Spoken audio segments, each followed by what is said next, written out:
এখন আলোচনা পেশ করছেন ঢাকার ঐতিহ্যবাহী মিরপুর 10 ফকিরবাড়ি জামে মসজিদের সম্মানিত খতিব, মদিনাতুল উলুম মডেল ইনস্টিটিউট বালক কামিল মাদ্রাসার সুযোগ্য আরবি প্রভাষক এবং ইসলামী ভাষ্যকার, বাংলাদেশ বেতার, channel I, Bangla vision, Mohona TV, GTV, channel 24, Asian TV, Bijoy TV ও বাংলাদেশ টেলিভিশন ঢাকা, কেন্দ্রীয় সহপ্রচার সম্পাদক বাংলাদেশ যুব হিজবুল্লাহ, পরিচালক চরদোয়ানি করিমাবাদ দিনিয়া কমপ্লেক্স, পাথরঘাটা, বরগুনা এবং আন্তর্জাতিক খ্যাতি সম্পন্ন মুফাসসিরে কোরআন, দেশ বিদেশের আলোড়ন সৃষ্টিকারী বক্তা আলহাজ মাওলানা মুফতি কুদরতুল্লাহ মাজহারি সাহেব।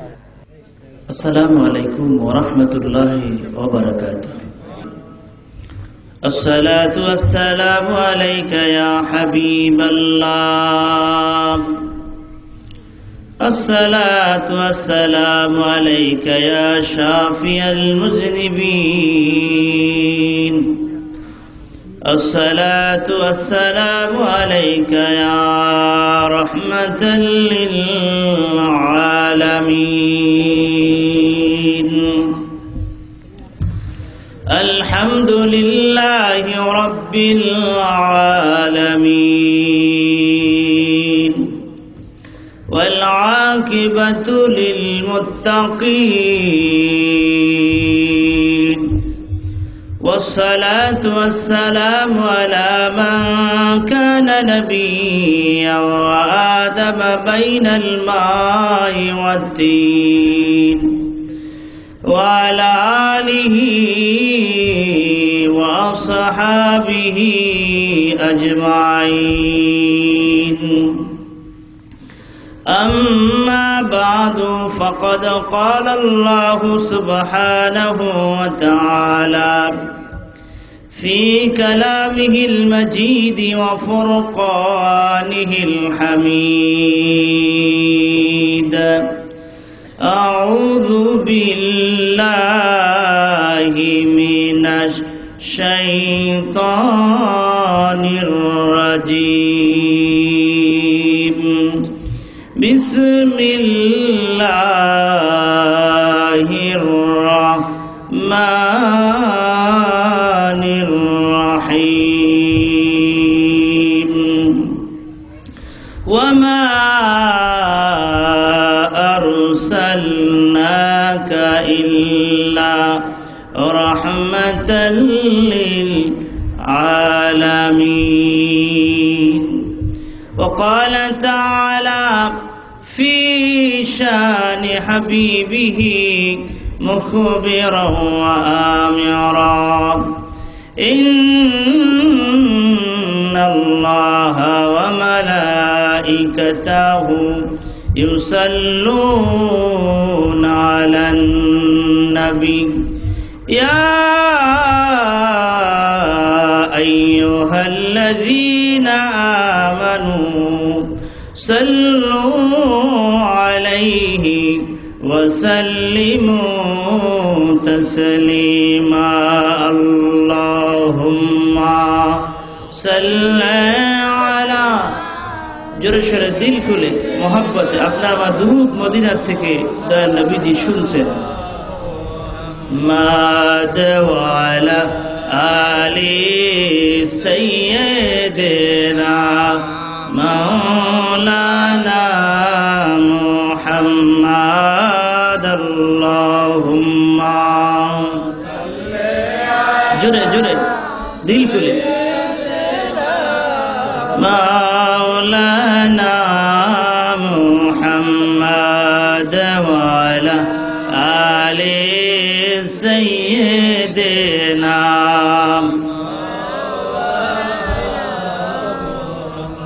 নবী আপনার ভালোবাসায় আল্লাহওয়ালা হওয়া যায়। নবী আপনার ভালোবাসায় দোজখ হারাম হয়ে যায়। আল্লাহুম্মা সাল্লি আলা সাইয়্যিদিনা মাওলানা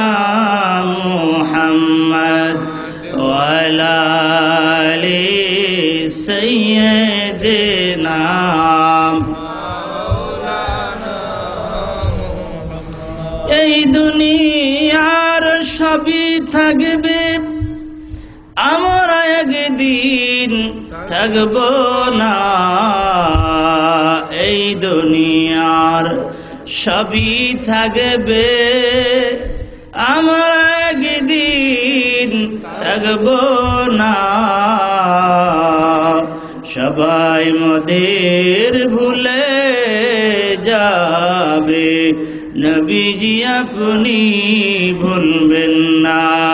আল্লাহুম্মা সাল্লি আলা সাইয়্যিদিনা মাওলানা মুহাম্মদ ওয়া আলা আলি সাইয়্যিদিনা।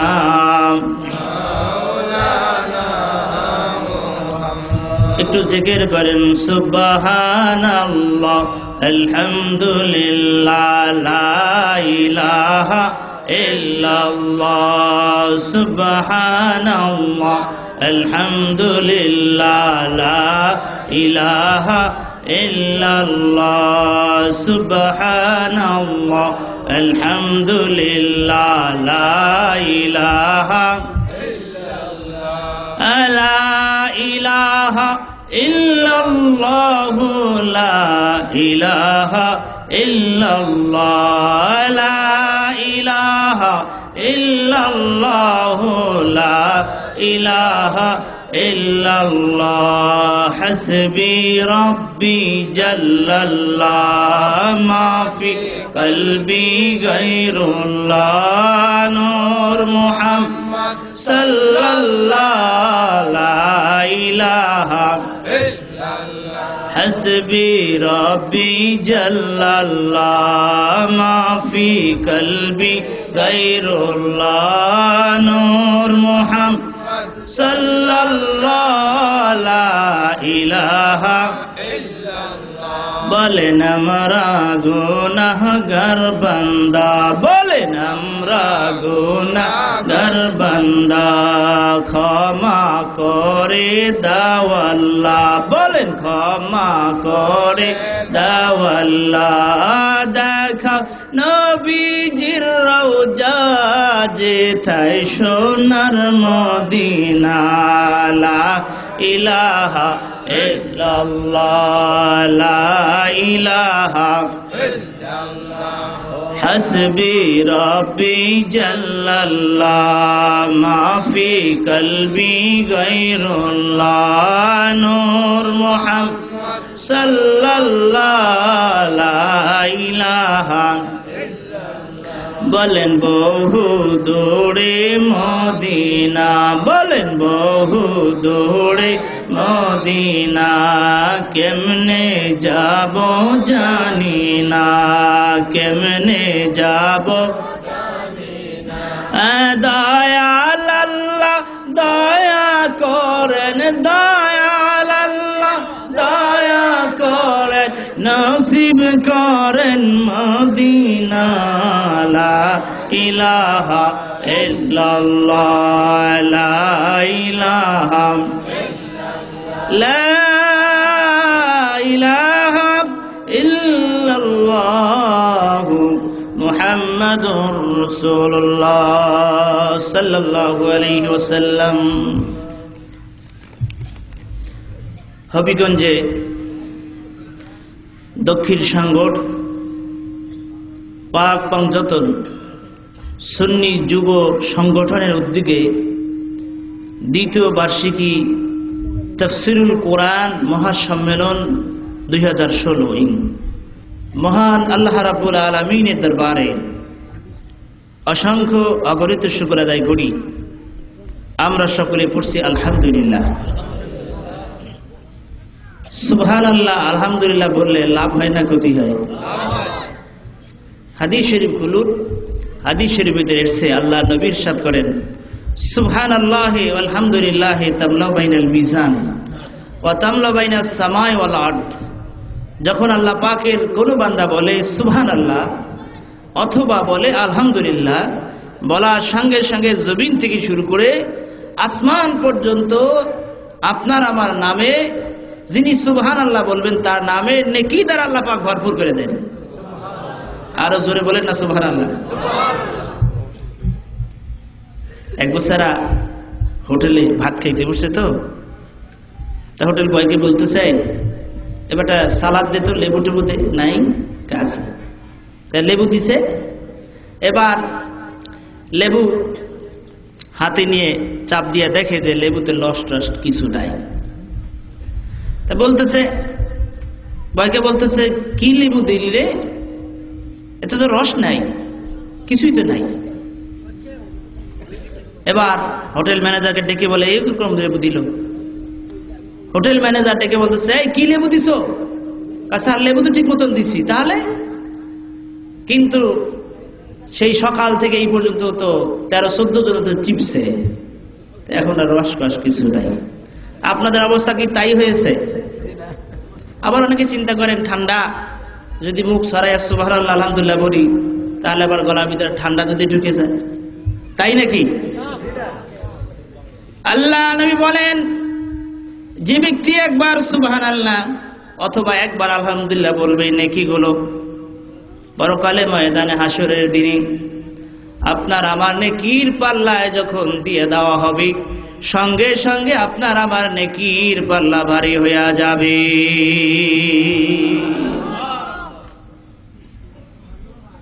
নেকির পাল্লা যদি ভারী হয়ে যায়, তাহলে আপনার আমার জায়গা কোথায় হবে? সকলে বলেন, কোথায় হবে? আমরা কি সেই জান্নাতে যাইতে চাই কি চাই না? সবাই চাই, সবাই চাই। কারা কারা চাই না হাত দেখি তো, কারা কারা চাই না? বুঝা গেছে, রোগ ধরা পড়ছে।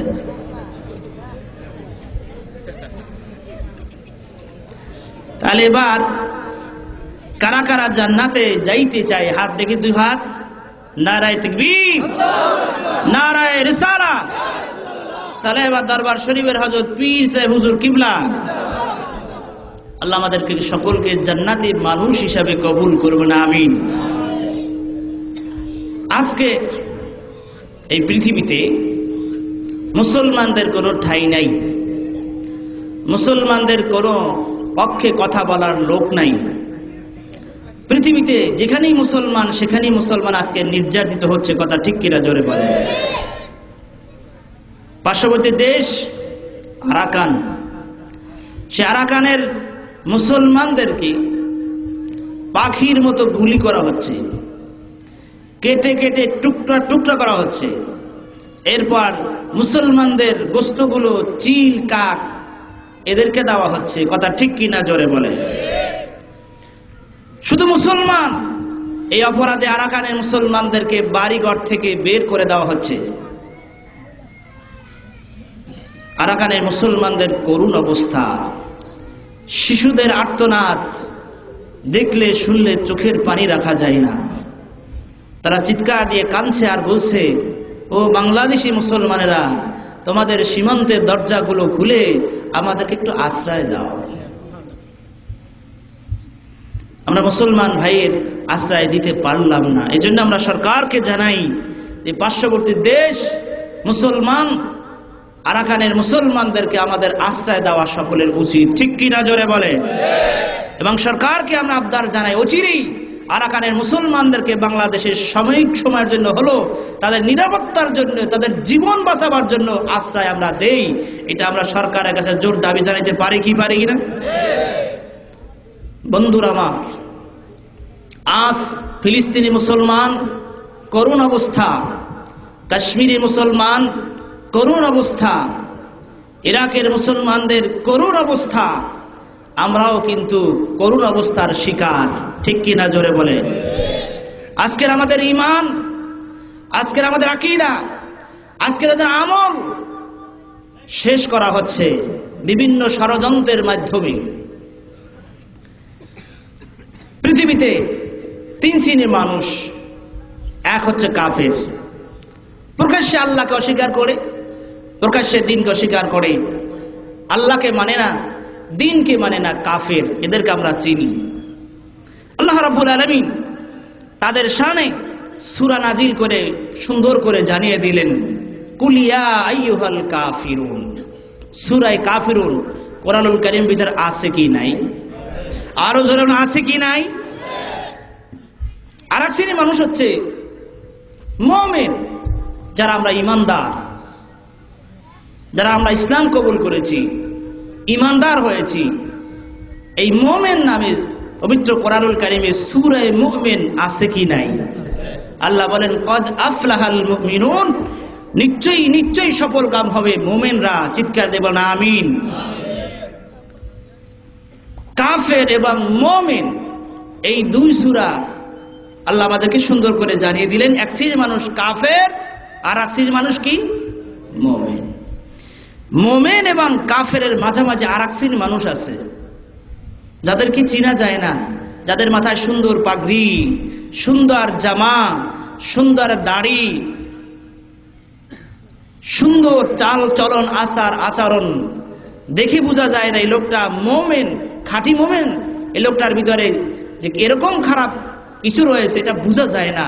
এরকম এক শ্রেণী মানুষ মুমিন এবং কাফের মাঝামাঝি আছে কি নাই? যেমন কি আছে কি নাই? এদের নাম কি? মুনাফিক। আল্লাহ রাব্বুল আলামিন মুনাফিক নামও কোরআন একখান সূরা নাজিল করেছেন। জোরে বলুন সুবহানাল্লাহ। আর মুনাফিকদের জায়গা কোথায় হবে? ইন্নাল মুনাফিকিনা ফিদ-দারকিল আসফালি মিনান নার, নিশ্চয়ই মুনাফিকরা জাহান্নামের সবচাইতে নিম্ন দেশে অবস্থান করবে। ঠিক কি না? জোরে বলে। আজ আমরা বাংলাদেশি মুসলমান আছেন মুনাফিকদের শিকার। ঠিক কি না? জোরে বলে। এদের কি চিনা যায় না? এদের মাথায় টুপি আছে, মুখে দাড়ি আছে, লম্বা জুব্বা আছে। এরা কি বলে? এরা কি বলে? এরা বলে আমার নবীকে নিয়ে কথা বলে, যে আমার নবীর ইজ্জত, আমার নবীর সম্মান, আমার নবীর মর্যাদা, এটা তাদের বরদাস্ত হয় না। ঠিক কিনা? জোরে বলে। এর কারণ কি? আমি কারণগুলো বিশ্লেষণ করে খুঁজে বের করেছি। আমেরিকাতে, পশ্চিমা দেশগুলোতে অনেক বড় বড় ইহুদি আছেন, অনেক ধনট্য, অনেক সম্পদের অধিকারী। অনেক খ্রিস্টান আছে, অনেক অর্থ সম্পদের অধিকারী তারা, এবং তাদের সন্তান নাই। এই টাকা সম্পদগুলো কি করবে? তারা চিন্তা গবেষণা করে মুসলমানদের ভিতরে কিভাবে ফাটল ধরিয়ে দেওয়া যায়, মুসলমানের ঘরের ভিতরে কিভাবে আগুন লাগাই দেওয়া যায়, মুসলমানদের ভিতরে যুদ্ধ বাঁধিয়ে দেওয়া যায়। এই জন্য এই টাকাগুলো তারা ব্যয় করে। আর এই জন্যে বিভিন্ন দেশ, বিশেষ করে বাংলাদেশের মুসলমানদের ঐক্য, মুসলমানদের ভিতরে ভ্রাতৃত্ববোধ, মুসলমানদের ভিতরে মুসলমানিত্বর মাঝে ফাটল ধরিয়ে দেওয়ার জন্য কিছু নামধারী মৌলবীদের ক্রয় করে তারা সূক্ষ্মভাবে প্রয়োজন ঢুকিয়ে আমার নবীর মাধ্যমে, আমার নবীর থেকে যদি আমাদেরকে সরানো যায় তাহলেই তারা সাকসেসফুল, তাহলেই তারা সফল কাম। এই জন্য আমার নবী সম্পর্কে তারা বিদ্বেষ, বিভ্রান্তি মূলক বক্তব্য দিয়ে সমাজ নষ্ট করতেছে। ঠিক কিনা? জোরে বলে। কি বলে তারা? সুন্দরভাবে টেলিভিশনের পর্দায় বলে, বসে বসে বলে, নবীজি তো আপনার আমার মতো মাটির নবী। আরো জোরে বলেন না? আরো জোরে বলে। নবীজি তো হচ্ছে আমার আপনার মতো বড় ভাই, আমার বড় ভাইয়ের মতো। নবী কি আমার বড় ভাইয়ের মতো? শুধু তাই নয়, নবী তো মরে গেছে, মুর্দা নবী। আমার নবী কি মুর্দা নবী না হায়াতুন নবী? আরো জোরে, হায়াতুন নবী না মুর্দা নবী? এরপর তারা বলে যে মাযহাব মানার প্রয়োজন নাই, কারণ কোরআন হাদিসে তো মাযহাবের কথা নাই। বলে কি বলে না? আমরা কোরআন মানি, আমরা হাদিস মানি, মাযহাবের কথা তো কোরআন হাদিসে নাই, তাই মানার দরকার নাই। কোরআন হাদিস বুঝতে হলে মাযহাবকে অনুসরণ করতে হবে। কথা ঠিক কিনা? জোরে বলে। কথা তো সুন্দর, কারণ রাসূল পাক সাল্লাল্লাহু আলাইহি ওয়াসাল্লাম বিদায় হজের ভাষণে বলে গেছেন, তারাকতু ফিকুম আমরাইন লান তাদিল্লু মা তামাসসাকতুম বিহিমা কিতাবাল্লাহ ওয়া সুন্নাত রাসূলিহি আল্লাহ নবী বলছেন বিদায় হজের ভাষণে, কোরআন এবং সুন্নাহ এই দুটাকে যদি তোমরা আঁকড়ে ধরতে পারো কখনো তোমরা পথভ্রষ্ট হবে না। সুতরাং আমরা কোরআন মানি, হাদিস মানি, আমরা মাযহাব মানি না। জোরে বলেন নাউজুবিল্লাহ। কথা সুন্দর, মতলব খারাপ, ঠিক কিনা জোরে বলে? এদেরকে আমাদের চিহ্নিত করতে হবে, এদের থেকে আমাদেরকে বেরিয়ে আসতে হবে। এরপর মাযহাবকে অস্বীকার করে ইমাম আবু হানিফা রাহমাতুল্লাহ আলাইহিকে গালি দেওয়া হচ্ছে, তাকে মুশরিক বলা হচ্ছে।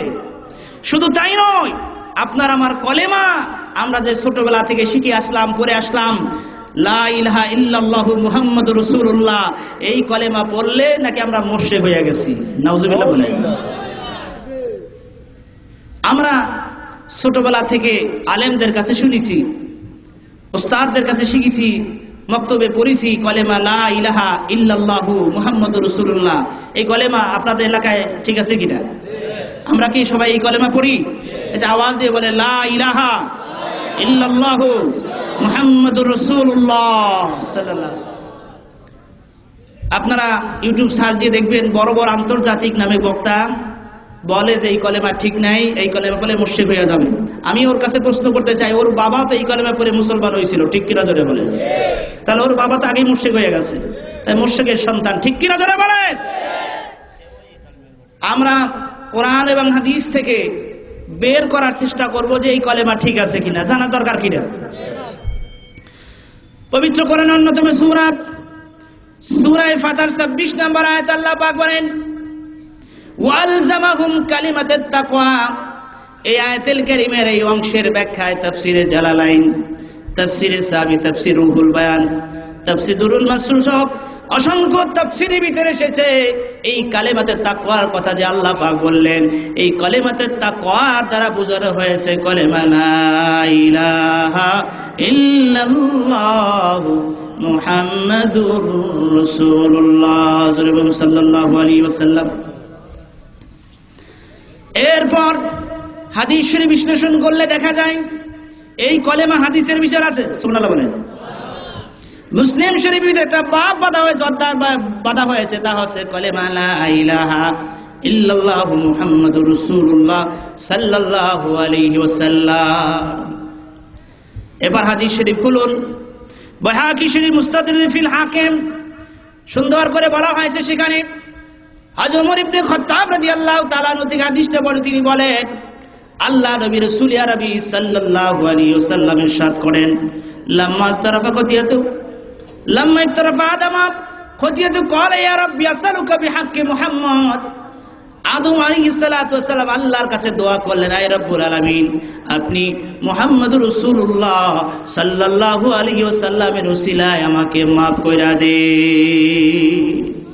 আল্লাহ রাব্বুল আলামিন বলেন, ক্বালা ইয়া আদম কাইফা রাবতা মুহাম্মদ। ও আদম, আমি তো মুহাম্মদ রাসূলুল্লাহ সাল্লাল্লাহু আলাইহি ওয়াসাল্লামকে এখনো পয়দা করি নাই, এখনো সৃষ্টি করি নাই, কোথায় তুমি পেলে মুহাম্মদুর রাসূলুল্লাহ সাল্লাল্লাহু আলাইহি ওয়াসাল্লামকে? আদম আলাইহিস সালাম বললেন, ফারাফাইতু আলা কাওয়াইমিল আরশি মাকতুবান লা ইলাহা ইল্লাল্লাহু মুহাম্মাদুর রাসূলুল্লাহ। আদম আলাইহিস সালাম, আল্লাহ গো, যখন আমাকে রূহ দিলেন, তখন আমি ওই আরশের আজিমের দিকে তাকায়া, আরশের খুঁটির দিকে, আরশের তাঁবুর দিকে তাকায়া, হুর গিলমানদের কপালের ভিতরে তাকায়া আমি লেখা দেখেছি একটা লাইন, তা হলো লা ইলাহা ইল্লাল্লাহু মুহাম্মাদুর রাসূলুল্লাহ সাল্লাল্লাহু আলাইহি ওয়াসাল্লাম। আপনার আমার নবী, মায়ার নবী, দয়ার নবী বলেন, আমি যখন মিরাজ শরীফে গেলাম তখন আমি নিজ চোখে দেখে এসেছি ওই আরশে আজিমের ভিতরে কলেমা লা ইলাহা ইল্লাল্লাহু মুহাম্মাদুর রাসূলুল্লাহ একসাথে লেখা আছে। চিৎকার দিয়ে বলেন সুবহানাল্লাহ। তাহলে আমরা যে কলেমা বলি, এই কলেমা কোরআন হাদিসে আছে কি নাই? আরো জোরে বলেন, আছে কি নাই? সৌদি আরব আকীদা আমলে খুব কঠোর, কঠিন, ঠিক কিনা? সৌদি আরবে লোকেরা এই কলেমাকে কিভাবে দেখেন, কত জায়গায় তারা ব্যবহার করছে। কলেমা যদি পড়লে যদি মানুষ মুশরিক হয়ে যাইতো তাহলে সৌদি আরব থেকে আগে বাদ দেওয়া হইতো। এটা ঠিক কিনা জোরে বলে? সৌদি আরবের পতাকা আজকের আপনারা ওয়াজ থেকে বাসায় যাওয়ার পরে সৌদি আরবের পতাকাটা খুলে দেখবেন বা ছবিতে দেখবেন, সেই পতাকা তরবারির উপরে লেখা আছে, পেছানো খুব সুন্দর আরবি অক্ষর দিয়ে লেখা লা ইলাহা ইল্লাল্লাহু মুহাম্মাদুর রাসূলুল্লাহ সাল্লাল্লাহু আলাইহি সাল্লাম। সৌদি আরবের পতাকায় এই আল্লাহর তাওহীদের বাণী কলেমা সুন্দর অক্ষরে লেখা আছে। চিৎকার দিয়ে বলেন সুবহানাল্লাহ।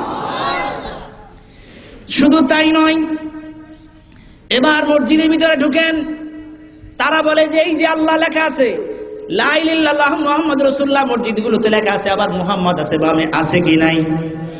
বলে এটা তো ঠিক না, এটা মুশরিক, কারণ আল্লাহর সঙ্গে মুহাম্মদ রাসূলুল্লাহ একসাথে লেখা যাবে না।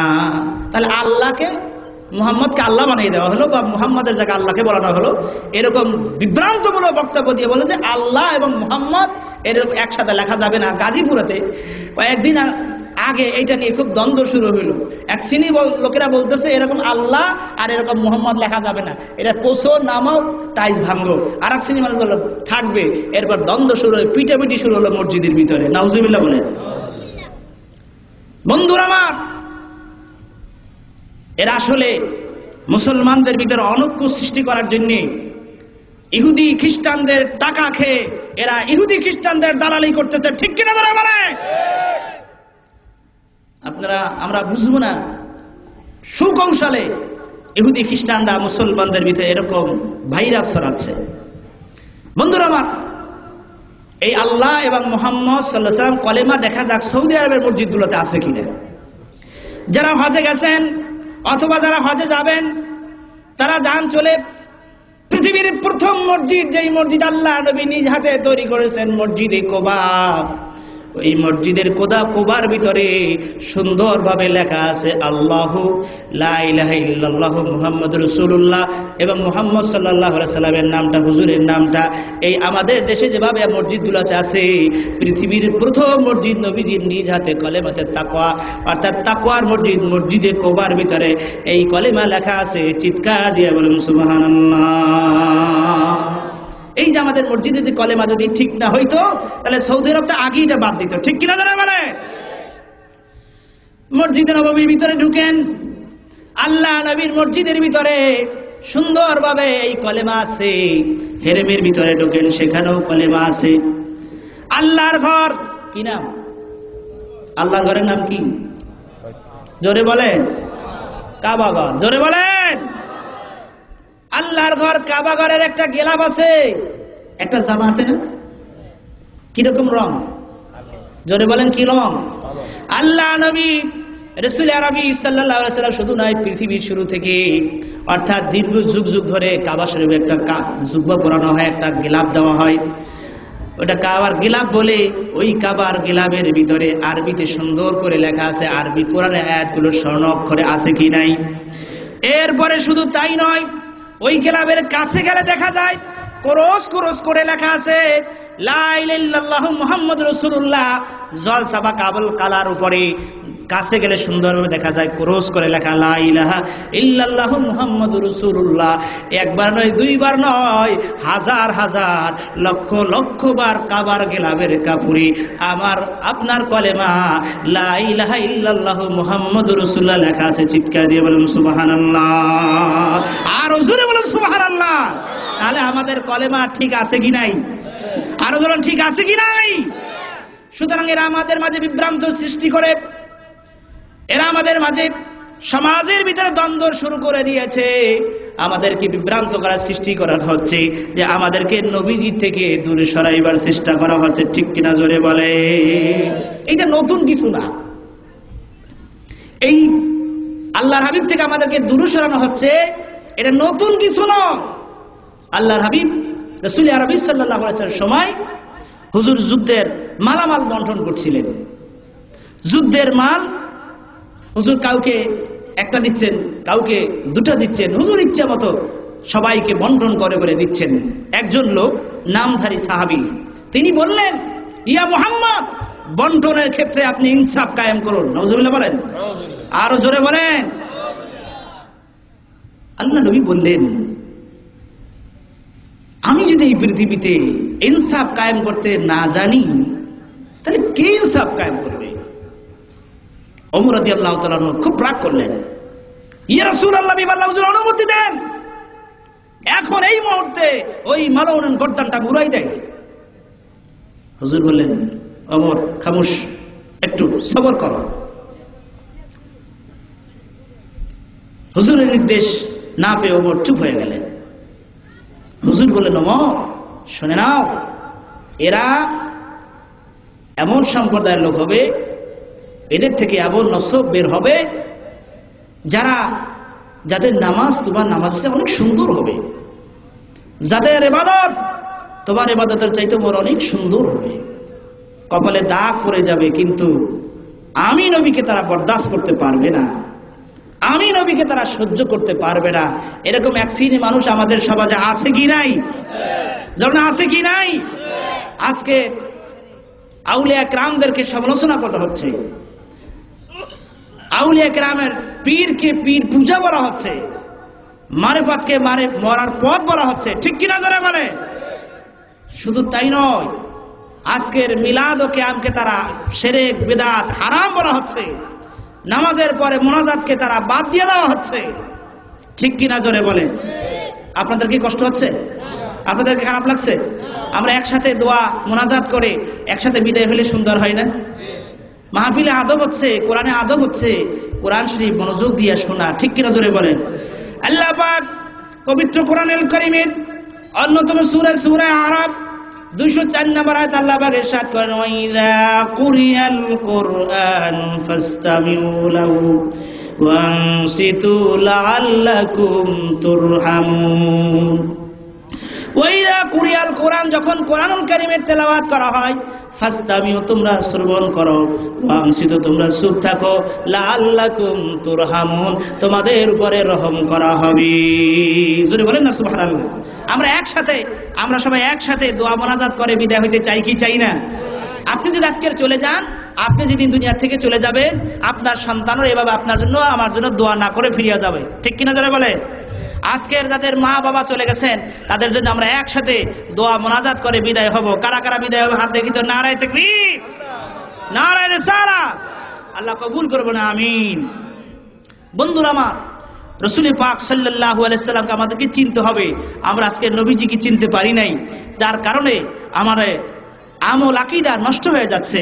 আমার নবীজি কত আমাদের জন্য রহমত, কত করুণা আমাদের জন্য। আল্লাহ পাক ইরশাদ করতেছে, ওয়ামা আরসালনাকা ইল্লা রাহমাতাল লিল আলামিন।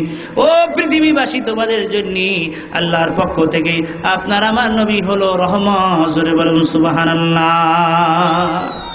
আল্লাহ হলেন রব্বুল আলামিন। আল্লাহ পাক ইরশাদ করেন, আলহামদুলিল্লাহি রাব্বিল আলামিন।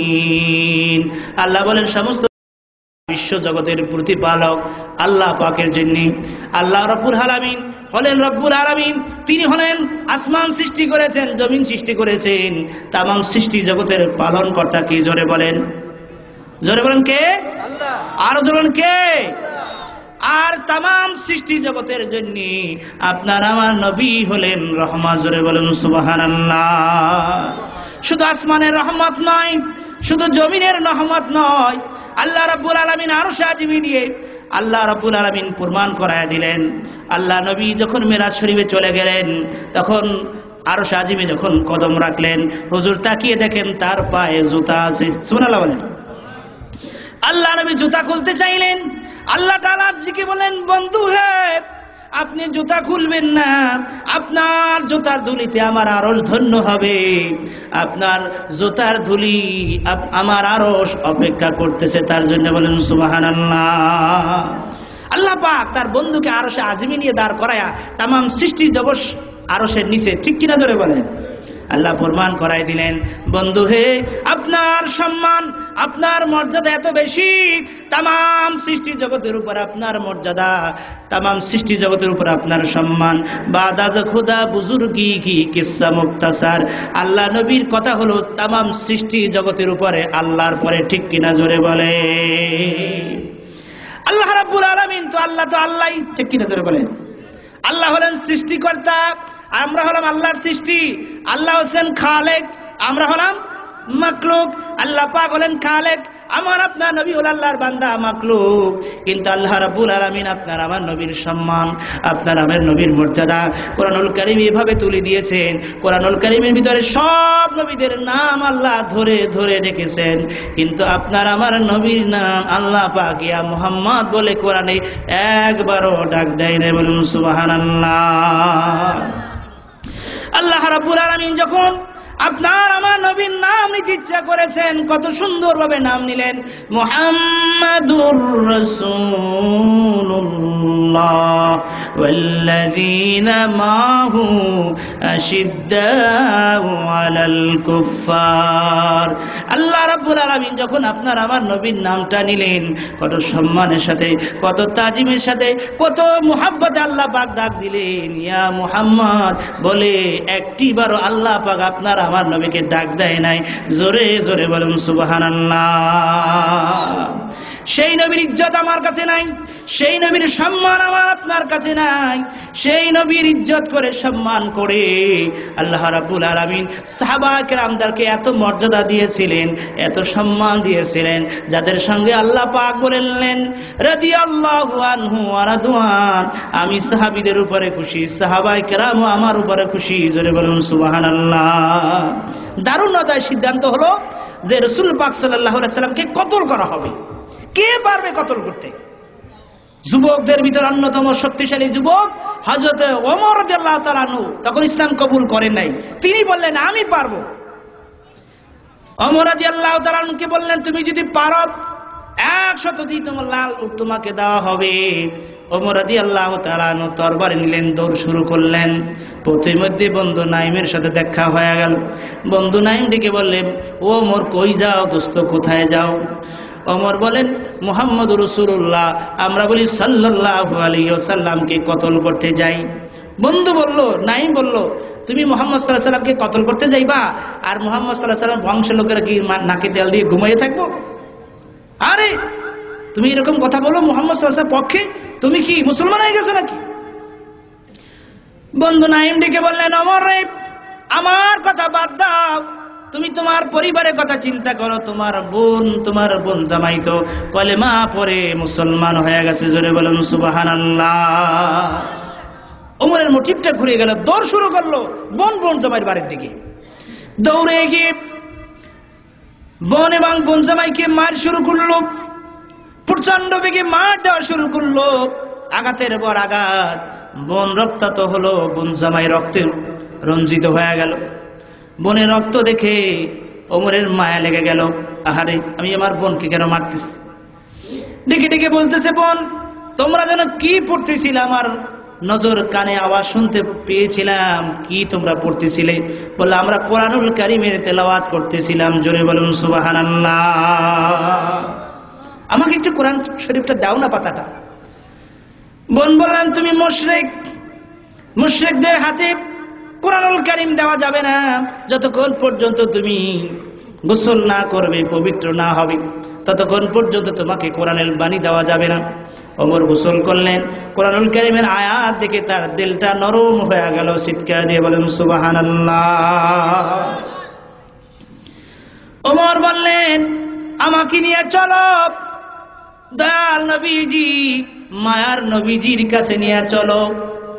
এরপরে বোন জামাই তারা আল্লাহ নবী ওমরকে নিয়ে যাচ্ছেন আল্লাহর হাবিবের কাছে। আবু বকর সিদ্দিক রাদিয়াল্লাহু তাআলা দাঁড়িয়েছিলেন, বললেন ইয়া রাসূলুল্লাহ ওমর আসতেছে তরবারি নিয়ে। তখন আল্লাহ নবী বললেন আবু বকর রে, ওমরকে আসতে দাও, ওমরকে আসতে দাও। যখন ওমরকে আসতে দিলেন নবীজির সামনে, ওমর আসলেন তরবারি হাতে। নবী নজর দিয়া যখন ওমরের দিকে তাকালেন, ওমর রাদিয়াল্লাহু তাআলা আনহু তখন মুসলমান হয় নাই, থরথর করে কাঁপতেছে। জোরে বলেন সুবহানাল্লাহ। ওমর রাদিয়াল্লাহু তাআলা চিৎকার দিয়ে বললেন ইয়া রাসূলুল্লাহ, ইয়া হাবিবাল্লাহ, হুজুরকে এসেছিলাম আপনার মাথা কাটার জন্য।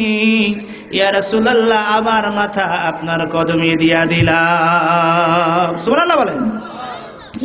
আল্লাহর নবী মায়ার নবী গো, আপনি নবী আমার জীবনের জীবন।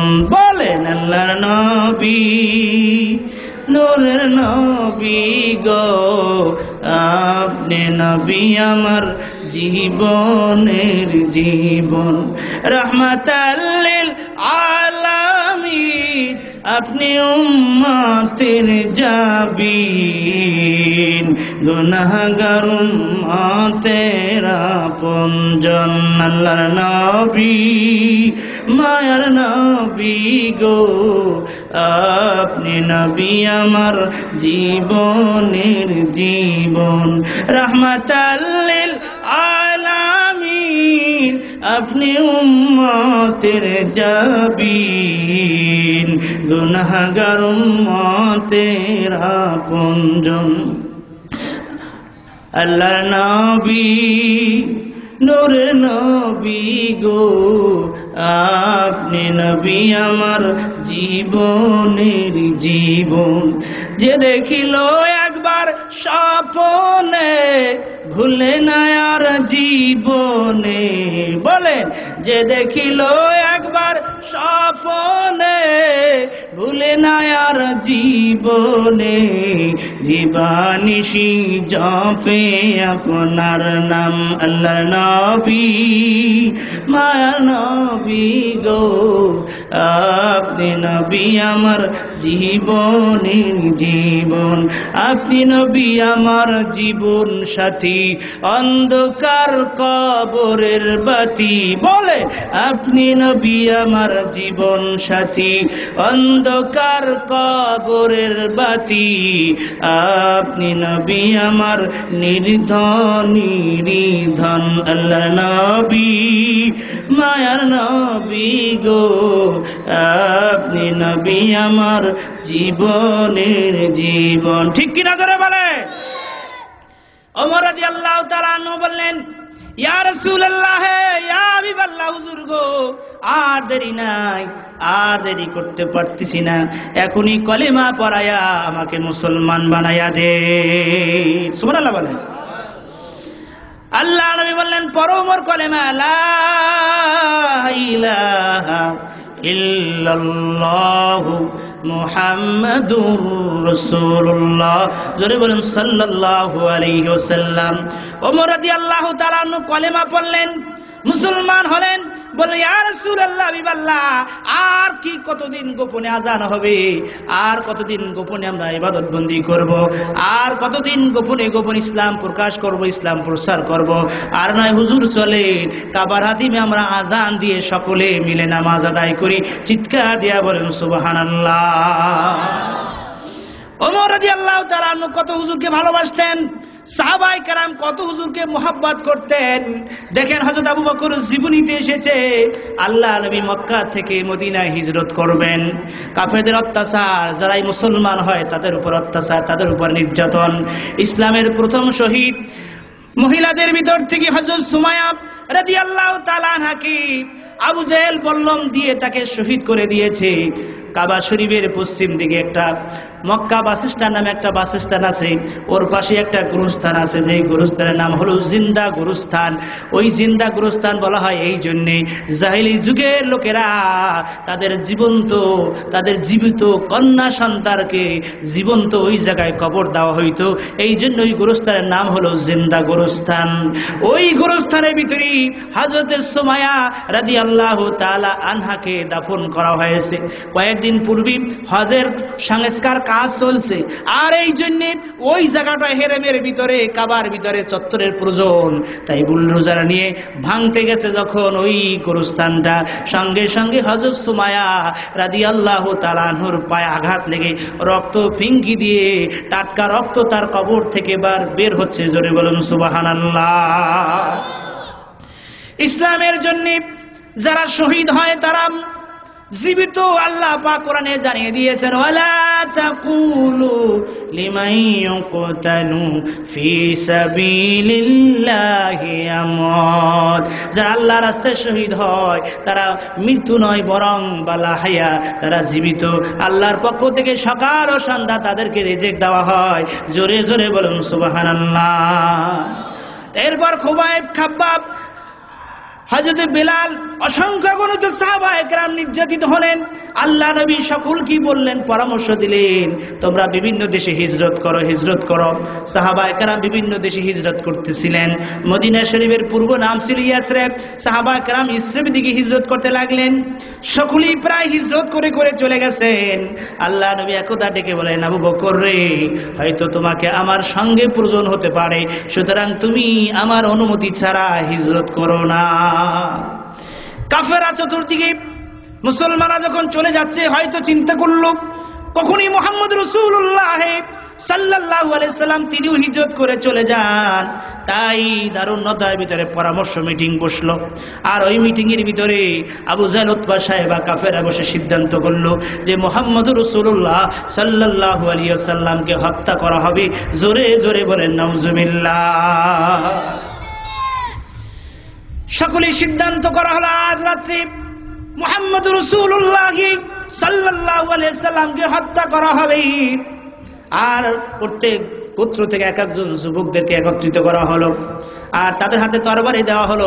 আজ রাত্রে মুহাম্মদ রাসূলুল্লাহ সাল্লাল্লাহু আলাইহি সাল্লামকে কেটে কেটে টুকরা টুকরা করা হবে। চিৎকার দেয়া বলেন নাউজুবিল্লাহ। রাখে আল্লাহ, মারে কে? মারে আল্লাহ, রাখে কে? ঠিক কিনা জোরে বলে। বন্ধুরা আমার, ভাইয়েরা আমার, আল্লাহ নবী বাসার ভিতরে ঢুকলেন, দরজা বন্ধ করে শয়ন করে আছে। এমনি সময় জিবরাইল আমিন আসলেন, এসে বললেন, ইয়া রাসূলুল্লাহ, ইয়া হাবিবাল্লাহ, আল্লাহর পক্ষ থেকে অনুমতি হয়ে গেছে, আপনাকে আজকে রাত্রে হিজরত করতে হবে। হুজুর বললেন, ঠিক আছে জিবরাইল। আর আলীকে ডেকে বলে, আলী রে, তুমি আমার বিছানায় তুমি একটু শুয়ে থাকো, আমার কম্বল মুড়ি দিয়ে তুমি একটু শুয়ে থাকো। ও আলী, আমাকে আল্লাহ পাক নির্দেশ করেছেন হিজরতের জন্য, আর এই মক্কা নগরে আমি আর থাকতে পারবো না। বন্ধুরা আমার, আলী রাদিয়াল্লাহু তাআলা আনহু আল্লাহ নবীর চাদর মুড়ি দিলেন। চাদর মুড়ি দিয়ে চোখের পানি ছেড়ে কান্না শুরু করে দিলেন। তার মনের ভিতরে চিন্তা হলো, রে আর তো এই দুনিয়ায় বাঁচবো না, দুনিয়া থেকে চলে যেতে হবে। কারণ কাফেরা যখন দরজা ভেঙে ঘরের ভিতরে প্রবেশ করবে, ঘরের ভিতরে প্রবেশ করে দেখবে যে চাদর মুড়ি দিয়ে মহানবী রাসূল করিম সাল্লাল্লাহু আলাইহি সাল্লাম শুয়ে আছেন। তখন তারা চাদর উপর থেকে তরবারি চালায়া আমি আলীকে কেটে কেটে টুকরা টুকরা করে ফেলবে। এই জন্যে তিনি চোখের পানি ছেড়ে ছেড়ে কাঁদতেছেন, আবার মনকে বুঝাইতেছেন, আর চিন্তা করতেছেন, আমার জীবনের বিনিময় হলো তো আলী রাদিয়াল্লাহু তাআলা আনহুর জীবনের বিনিময় হলো তো আল্লাহ নবী বেঁচে যাবে, সুতরাং আমি আর এজন্য আমি প্রশান্তি লাভ করলাম। জোরে বলুন সুবহানাল্লাহ। আল্লাহ নবী রাসূল আরবি সাল্লাল্লাহু আলাইহি সাল্লাম দরজার কাছে আসলেন। এসে দেখেন দরজার চতুর্পাশে কাফেররা তরবারি নিয়ে দাঁড়িয়ে আছে। আল্লাহ নবী ডেকে বলেন, জিবরাইল, আমি কি করে বের হব? ওই তো কাফেররা দেখি তরবারি নিয়ে দাঁড়িয়ে আছে। তখন হযরতে জিবরাইল বলে, ইয়া রাসূলুল্লাহ, ইয়া হাবিবাল্লাহ, আপনি এক মুষ্টি বালি হাতে নেন এবং সূরা ইয়াসিন শরীফ থেকে শুরু থেকে ইয়াসিন শরীফ তেলাওয়াত করা শুরু করেন। লা ইউবসিরুন পর্যন্ত তেলাওয়াত করে বালিতে ফু দেন, ফু দিয়ে ওই কাফেরদের দিকে লক্ষ্য করেন, নিক্ষেপ করে দেন। আল্লাহ নবী যখন বালি ফু দিয়ে নিক্ষেপ করে দিলেন, সঙ্গে সঙ্গে আল্লাহ পাক ওই বালিগুলো কাফেরদের চোখের ভিতরে পৌঁছায় দিল। চিৎকার দিয়ে বলেন সুবহানাল্লাহ। বালি যখন চোখের ভিতরে ঢুকে গেল, তখন তারা সকলে চোখ ডোলা শুরু করলো। দু হাত দিয়ে হাত থেকে তরবারি চলে গেল, পড়ে গেল। আল্লাহ নবী এই ফাঁকে বাসার থেকে বের হয়ে গেলেন। জোরে বলেন সুবহানাল্লাহ।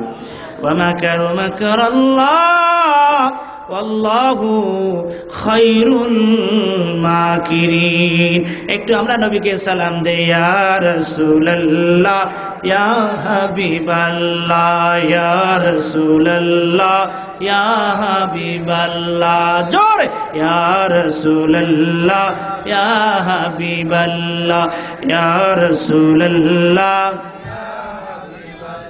আমারি মুআতের নিদান কালে তাকিও নবী গো আমারি শিয়রে, দেখিব আপনাকে আপন নজরে, ইয়া রাসূলুল্লাহ ইয়া হাবিবাল্লাহ ইয়া রাসূলুল্লাহ। গোসল করায়া, বলে গোসল করায়া কাপন পরায়া, গোসল করায়া কাপন পরায়া, রাখিবে যখন কবরে শুয়ায়া, লইন গো কোলে গোলাম বলিয়া, ইয়া রাসূলুল্লাহ ইয়া হাবিবাল্লাহ, জোরে ইয়া রাসূলুল্লাহ ইয়া হাবিবাল্লাহ। বন্ধুরা আমার, আল্লাহ নবী বাসার থেকে বের হলেন, বাসার থেকে বের হয়ে ওই কাবা শরীফ থেকে দক্ষিণ দিকে তরিকে হিজরা পথ ধরলেন। আর আবু বকর সিদ্দিক রাদিয়াল্লাহু তাআলা আনহুর বাসায় গেলেন, গিয়ে ডাক দিলেন ছোট্ট আওয়াজে, হে আবু বকর।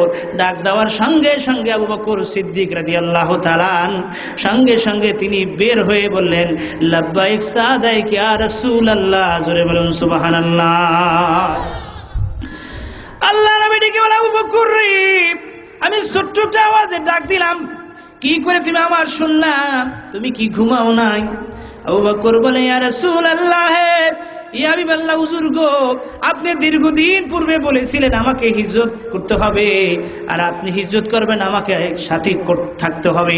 সেদিন থেকে ইয়া রাসূলুল্লাহ হাবিবাল্লাহ আমি ওই বিছনায় পিঠ দিয়ে ঘুমাই নাই, বলেন সুবহানাল্লাহ। হুজুর গো, সেদিন থেকে আমি দরজার সামনে দাঁড়ায়া ঘুমাই। কোন দিন যেন আল্লাহ নবী এসে ডাক দেয়, কোন দিন যেন আল্লাহ নবী এসে ডাক দেয় আবু বকর, সেই জন্য আমি দাঁড়িয়ে থাকি। আর আপনি ডাক দেন, আমি যদি সাড়া না দিতে পারি, আমি যদি সঙ্গে সঙ্গে আপনার সামনে হাজির না হতে পারি, কিয়ামতের দিন এই চেহারা কি করে আমি আল্লাহর সামনে দেখাবো? সেই জন্য ইয়া রাসূলুল্লাহ আমি ওই ঘরের সামনে দাঁড়ায়া ঘুমাইছি, জোরে বলুন সুবহানাল্লাহ। এরপর আল্লাহ নবী আবু বকর সিদ্দিক রাদিয়াল্লাহু তাআলা উভয় বের হয়ে চলা শুরু করলেন মক্কা শরীফ থেকে মদিনা শরীফের উত্তর দিক, আর তিনি রওনা দিয়া দিলেন দক্ষিণ দিকে। হাঁটতে হাঁটতে 4-5 মাইল দূরে সওর পর্বত, অনেক উঁচা পাহাড়। ওই পাহাড়ের কিনারায় যাওয়ার পরে ফজর হয়ে গেছে প্রায়। তখন আল্লাহ নবী বললেন, আবু বকর, হাঁটতে হাঁটতে ক্লান্ত হয়ে গেলাম, আমরা একটা কোথাও আশ্রয় নেই। আবু বকর বলে, ইয়া রাসূলুল্লাহ হাবিবাল্লাহ, এই পাহাড়ের চূড়ায় সুন্দর একটা গুহা আছে। আমি ছোটবেলাতে যখন মেষ চড়াতাম, তখন মাঝে মাঝে ওই গুহার ভিতরে আমি আশ্রয় নিতাম। সুন্দর পরিবেশ, হুজুর আমরা উভয় গিয়ে ওই গুহার ভিতরে আশ্রয় গ্রহণ করি। প্রায় 3000 ফিটের মতো উঁচা, উঠতে সময় লাগে প্রায় 2-3 ঘন্টার মতো। হেঁটে হেঁটে আল্লাহ নবী ওই গুহায় চূড়ায় উঠলেন। আর এরপর আবু বকর বললেন, ইয়া রাসূলুল্লাহ হাবিবাল্লাহ, হুজুর গো, আমি আগে ওই গুহার ভিতরে প্রবেশ করি। সুবহানাল্লাহ বলেন। হুজুর গো, আমি ওই গুহার ভিতরে আগে প্রবেশ করে দেখি কোনো বিপদ, কোনো বাঘ, কোনো সাপ, কোনো বিচ্ছু, কোনো ভয়ঙ্কর ক্ষতিকারক কোনো জিনিস আছে কিনা। আমি এগুলো সরিয়ে দেই, পরিষ্কার করি। আর কোনো বিপদ, কোনো বাঘ, সিংহ, সাপ, বিচ্ছু থাকলে আমাকে আঘাত করবে, আর সেই আঘাতের কারণে আমি আবু বকর দুনিয়া থেকে চলে যাব, আর আমার জীবনের বিনিময় হলো আপনি রাসূল বেঁচে যাবেন। জোরে বলুন সুবহানাল্লাহ। আল্লাহ নবী কে রেখে হযরত আবু বকর গুহার ভিতরে প্রবেশ করলেন। গুহার ভিতরে প্রবেশ করি ওই গুহার ভিতরে দেখতে পাইলেন ছোট্ট ছোট্ট গর্ত। ওই গর্তগুলো হযরত আবু বকর নিজের পাগড়ি চিরে চিরে সব গর্তগুলো বন্ধ করলেন, কিন্তু একটা গর্ত তিনি আর বন্ধ করতে পারলেন না। কাপড় আর সংকলন হলো না। এরপরে আল্লাহ নবীকে বললেন, হুজুর আসেন, তাশরিফ নেন। হযরত আবু বকর সিদ্দিক রাদিয়াল্লাহু তাআলা বসলেন। আর হুজুর আল্লাহর হাবিবের উরূপ আল্লাহর হাবিবের মাথা মুবারক আবু বকর সিদ্দিক রাদিয়াল্লাহু তাআলা ওর উপর রেখে আল্লাহ নবী ঘুম পড়ে গেলেন, আর পা দিয়ে ওই গুহার ভিতরে ছোট্ট গর্ত হযরত আবু বকর পা দিয়ে চেপে রেখেছিলেন। জোরে বলুন সুবহানাল্লাহ। ওই গুহার ভিতরে ছিল বিষাক্ত সাপ। সেই সাপ দেখতে পেল সব গর্তের মুখগুলো বন্ধ, কোন গর্তের মুখ খোলা নাই। সাপ চিন্তা করলো, হারে আমি যেই উদ্দেশ্য এখানে অবস্থান করতেছি থাকতেছি, হয়তো সেই উদ্দেশ্য ব্যর্থ হয়ে যাচ্ছে। সেজন্য সাপ ঘুরতেছেন, বের হবার চেষ্টা করতেছেন। হঠাৎ করে দেখতে পেলেন এক জায়গায় পা রাখা, ওই পার উপরে সাপ আঘাত করলেন, বিষ ঢাকতে লাগলেন, বিষ দিতে লাগলেন। আর আবু বকর সিদ্দিক রাদিয়াল্লাহু তাআলা আনহুর সমস্ত শরীরটা সাপের বিষের কারণে কালো হয়ে গেল, যন্ত্র শুরু হয়ে গেল। হযরত আবু বকর সিদ্দিক রাদিয়াল্লাহু তাআলা আনহু চোখের পানি ছেড়ে ছেড়ে কাঁদতেছেন। হঠাৎ করে এক ফোঁটা চোখের পানি আল্লাহর হাবিবের চেহারা মুবারকের উপরে পড়ে গেল। জোরে জোরে বলেন সুবহানাল্লাহ।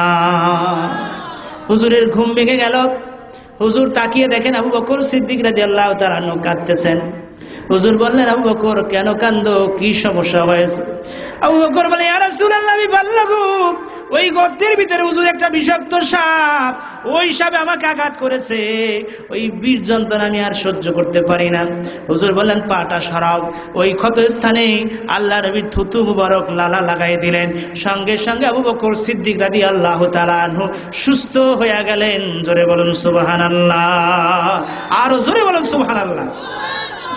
আল্লাহ নবীর জবান মুবারক ছিল মুজিজা, আল্লাহ নবীর থুতু মুবারক ছিল মুজিজা, হাত মুবারক ছিল মুজিজা, সমস্ত দেহটা ছিল মুজিজা। চিৎকার দিয়া বলেন সুবহানাল্লাহ। বন্ধুরা আমার, ভাইয়ের আমার, আল্লাহ নবী রাসূল আরবি সাল্লাল্লাহু আলাইহি সাল্লাম যখন পা সরাইতে বললেন, ওই সাপটা বেরিয়ে আসলো। সাপ বেরিয়ে আসার পরে সাপ বেরিয়ে আসলো। হুজুর প্রশ্ন করলো, সাপ তুমি আমার সাহাবী আবু বকরকে কেন আঘাত করলে?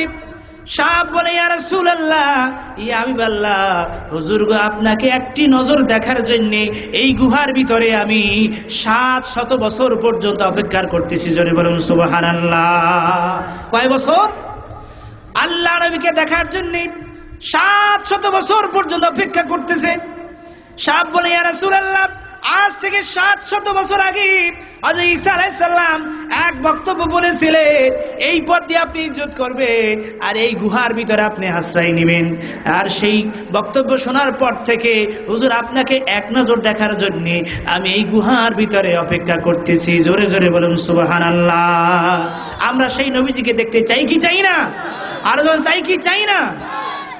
বলেন, তোমারি জিয়ারত পাওয়ার আশা মোর ইয়া রাসূলুল্লাহ, তোমারি জিয়ারত পাওয়ার আশা মোর ইয়া রাসূলুল্লাহ।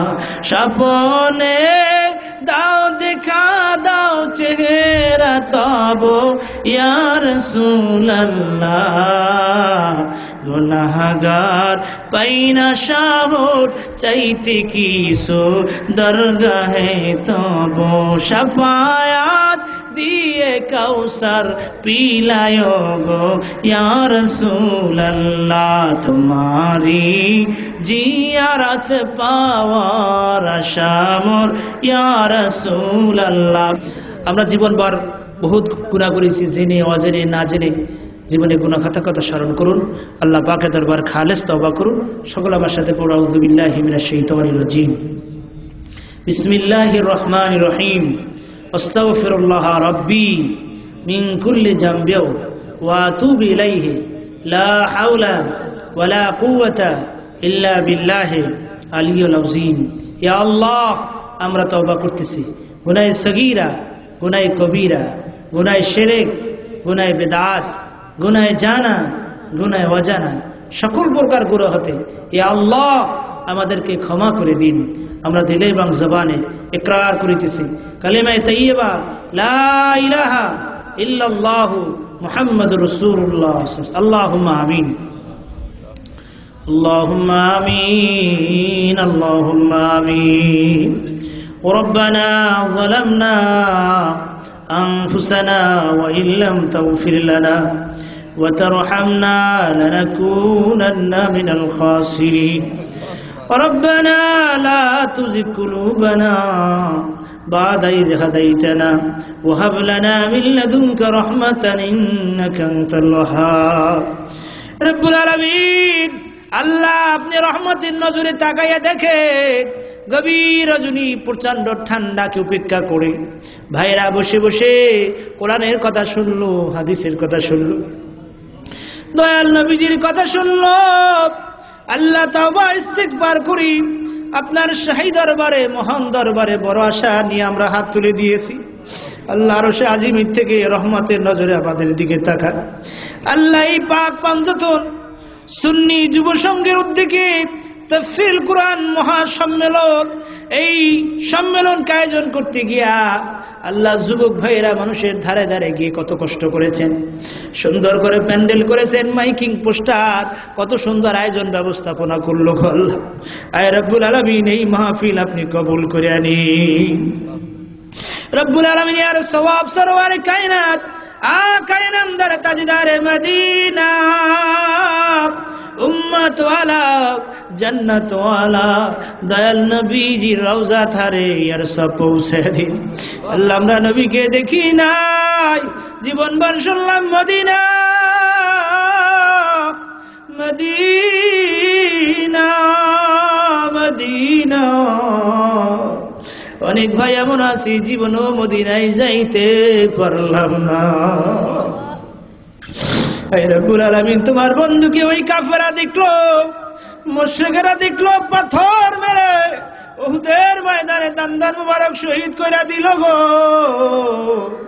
তাইফের জমিনে রক্ত বহাইয়া দিল আল্লাহ রব্বুল আলামিন। আমরা নবীজিকে ভালোবাসি, মহব্বত করি আল্লাহ, এ উসিলা করে আমাদের সকলের ভাগ্যে দয়াল নবীজির জিয়ারত আপনি নসিব করে দিন। ওগো রব্বানা মোদের দোয়া কবুল করো না, ওগো রব্বানা মোদের দোয়া কবুল করো না। ওগো আল্লাহ জি নবীজিরে না দেখাইয়া মরণ কইরো না, স্বপ্নে যোগে লইয়া যাইও সোনার মদিনা, স্বপ্নে যোগে লইয়া যাইও সোনার মদিনা। ওগো আল্লাহ জি নবীজিরে না দেখাইয়া মরণ কইরো না। ইয়া আল্লাহ বড় আশা নিয়ে হাত তুলেছি আল্লাহ, ইয়ার সব দয়াল নবীজি রওজা ধারে পৌঁছে আদি।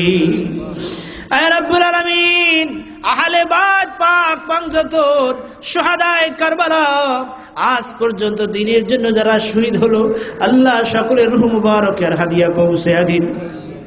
সাহাবায়ে কেরাম, তাবিঈন, তাবে তাবিঈন, উলামায়ে মুতাকাদ্দিমিন, উলামায়ে মুতাআখিরিন, সালফে সালিহিন, আউলিয়ায়ে কিবার বুজুর্গানের দ্বীনের রূহ মুবারকের হাদিয়া পৌঁছে দিন রব্বুল আলামিন। আল্লাহ আমরা যারা হাত তুলেছি আয় রব্বুল আলামিন আমাদের মধ্য থেকে অনেকের জনম দুঃখিনী আম্মা জান ওই অন্ধকার খবরে আল্লাহ যেই মা 10 মাস 10 দিন গর্ভধারণ করলো রে, আর এই বছর দুগ্ধ পান করাইলো, কোলে করে কাঁধে করে বড় করলো আল্লাহ, সেই মাকে সাদা কাফন পরায়া নিজ হাতে ওই কবর দেশে রেখে দিলাম। ইয়া আল্লাহ রব্বুল আলামিন যেই বাবা মাথার গাম পায়ে ফেলে আমাদেরকে মানুষ করলো, সেই বাবাকে গোসল করায়া সাদা কাফন পরায়া আল্লাহ ওই নিজাতে কবর দেশে রেখে দিলাম।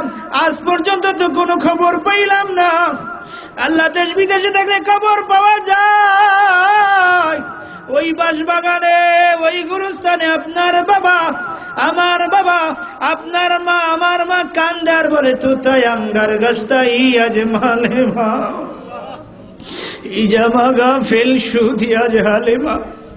গুরুস্থানের মাটির নিচে দিলে রে দাপট,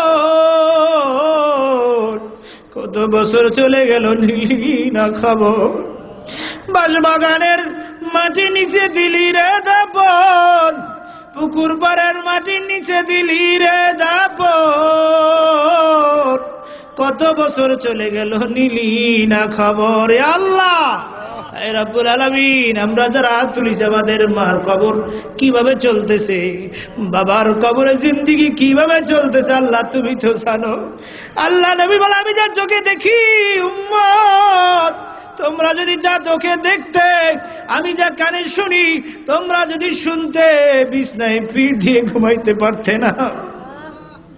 কারো বাবার কবরে জাহান্নাম ধাউ ধাউ করে চলতেছে, কারো মার কবরে জাহান্নামে ধাউ ধাউ করে চলতেছে। ওই কবর থেকে ডেকে ডেকে বাবা দোয়া করো, দোয়া করো, জাহান্নামের আযাব সহ্য করতে পারি না। জোবার পানিতে কবর তলিয়ে যায়, বৃষ্টির পানিতে কবর ভিজে যায়। বাবারে এক ফোঁটা চোখের পানি ছাড়িয়া দাও, এক ফোঁটা চোখের পানি ছেড়ে দাও, চোখের পানি বড় মূল্য। আল্লাহ নবী বলে, সন্তান যখন মা বাবার জন্য কাঁদে, চোখ থেকে পানি বের হয় না, বের হওয়ার সঙ্গে সঙ্গে মা বাবার কবরগুলো জান্নাতের বাগান হয়ে যায়। আল্লাহ, আমরা যারা আত্মীয়, আমাদের মা বাবা, বংশ বলি, আত্মীয় স্বজন, পাড়া প্রতিবেশী, ওস্তাদ মাই মুরব্বী, কেউ যেন কবরে কান্দে না। ইয়া আল্লাহ, সকলের কবরগুলো জান্নাতের বাগান বানিয়ে দাও। ইয়া আল্লাহ, আপনি দোয়া শিখাইছেন, আমরা পড়ি রব্বির হামহুমা কামা রব্বায়ানি সগীরা। আল্লাহ, অত্র এলাকার ভিতরে যত কবরস্থান, আল্লাহ সকল কবরস্থানগুলো জান্নাতের বাগান বানিয়ে দাও। আল্লাহ, অত্র এলাকায় আপনার রহমতি সুবর্দ করলে আল্লাহ আপনি কবুল করে নিন। আল্লাহ, দোয়া শিখাইছে, আমরা পড়ি রব্বির হামহুমা কামা রব্বায়ানি সগীরা, রব্বির হামহুমা কামা রব্বায়ানি সগীরা। ইয়া আল্লাহ, আয় রব্বুল আলামিন, বড় আশা নিয়ে আপনার দরবারে হাত তুলেছি। জীবনভর জেনে না জেনে, বুঝি না বুঝি বহুত গুনাহ করে ফেলেছি। আল্লাহ, আয় রব্বুল আলামিন, আপনার দরবারে হাত তুলতে লজ্জা লাগে। আল্লাহ, আয় রব্বুল আলামিন, দুনিয়ার মানুষ যদি আমাদের গুনার কথা জানতো, বাসা থেকে, সমাজ থেকে আমাদেরকে বের করে দিত। আল্লাহ, আল্লাহ, আপনি আমাদের সকলের তামাম জিন্দেগির গুনাহগুলো আপনি মাফ করে দেন। যত গুনাহ করছি আল্লাহ জীবনে, যত গুনাহ করছি আল্লাহ জীবনে, মাফ করিয়া দিন গো আল্লাহ, নিজ গুণে মাফ করিয়া আল্লাহ, নিজ গুণে আদর করিয়া মানুষ আল্লাহ বানাইয়া, আদর করিয়া মানুষ আল্লাহ বানাইয়া, কেমনে দিবেন জাহান্নামে ফেলিয়া, কেমনে দিবেন জাহান্নামে ফেলিয়া। আল্লাহ, ওই জাহান্নামে জ্বলার শক্তি তো আমাদের নাই। রব্বুল আলামিন জানে কামল করেছি, তার দ্বারা তো জান্নাতের কামনা করতে পারি না। তাই বলে কিয়ামতের দিন, মুসিবতের সময় জাহান্নামের বেরি পড়ায়া জাহান্নামের মাঝে ছেড়ে দিও না। আল্লাহ, আল্লাহ, আমাদের তামাম জিন্দেগির গুনাহগুলো আপনি মাফ করে দেন। আল্লাহ, গুনার বোঝা নিয়ে পাক পাঞ্জন্তন তাফসীর করা মহাসম্মেলন এসেছি, গুনার বোঝা নামিয়ে বেগুন আপনার খাস বান্দা ওলি হয়ে আমরা বাসায় ফিরতে পারি, সেই তৌফিক আল্লাহ আপনি দান করে দিন। আল্লাহ মাহফিলকে কবুল করেন। যারা যেভাবে যুবক ভাইরা কষ্ট করে মাহফিলকে সাজাইলেন, যুবক ভাইদেরকে কবুল করেন। মুরব্বীরা সহযোগিতা করলেন, মুরব্বীদেরকে কবুল করেন। অত্র এলাকার সকল ভাইদেরকে আল্লাহ কবুল করে নেন। সকলকে নামাজি, মুত্তাকি, ইমানদার আশিক রাসূল হিসাবে আপনি কবুল করে নিন। আল্লাহ, আল্লাহ, খালি হাতে কাউকে ফেরত দিন। আল্লাহ, জানি না কে কে আশা নিয়ে হাত তুলে বসে আছে। আল্লাহ, অন্তর্যামী মাওলা, আল্লাহ আপনি দিলের খবর জানেন। আল্লাহ, আমাদের সকলের নেক আশাগুলো আপনি পূর্ণ করে দেন। اللهم صل على سيدنا محمد النبي الأمي وآله وسلم. ربنا تقبل منا إنك أنت السميع العليم وتب علينا إنك أنت التواب الرحيم. আল্লাহ, যেদিন মালাকুল মউত আলাইহিস সালাম আমাদের সামনে হাজির হয়ে যাবে, আয় রব্বুল আলামিন, দয়াল নবীজির জিয়ারত আপনি নসিব করে দিন। আল্লাহ, খাস করে আয় রব্বুল আলামিন, আজকের মাহফিলের সম্মানিত সভাপতি, বিশিষ্ট আলেম দ্বীন, মুফাসসির কোরআন হযরত মাওলানা আবুল কালাম সৈয়দ ওবায়দুর রহমান পীর সাহেব হুজুরুল্লাহ সাহেব সালেহা দরবার শরীফ হুজুরকে আপনি কবুল করে নিন।